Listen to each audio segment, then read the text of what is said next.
all the erroneous things that Jordan Peterson has said about myths and legends, this one, Isis is queen of the underworld, gets my goat the most. Hear that?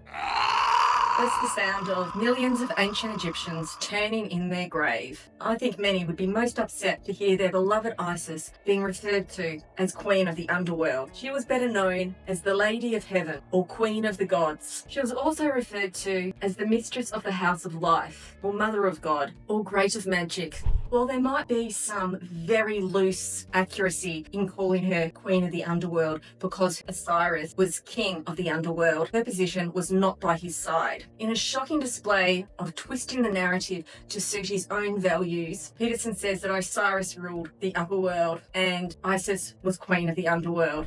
What Peterson does in this video is totally skew ancient Egyptian mythology to suit his misogynistic framework of hierarchy and order and chaos.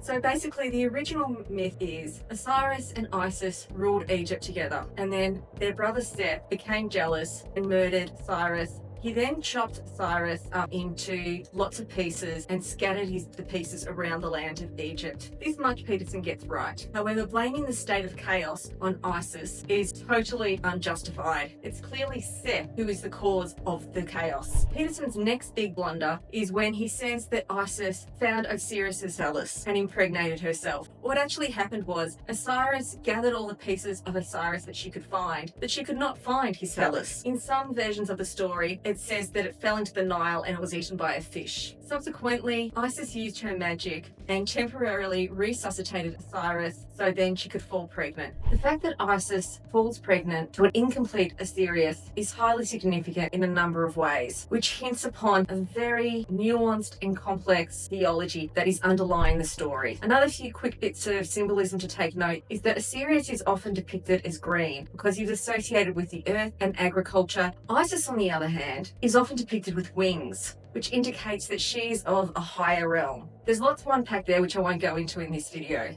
The main point is that she was not the queen of the underworld and Osiris did not rule the human kingdom once he had died. Isis was revered because she was perceived as being the protector of the pharaoh's throne. And then towards the end, when Peterson starts saying that the Egyptians don't know why they wrote these stories and that they just made them up, is an expression of arrogance, which really blows me away.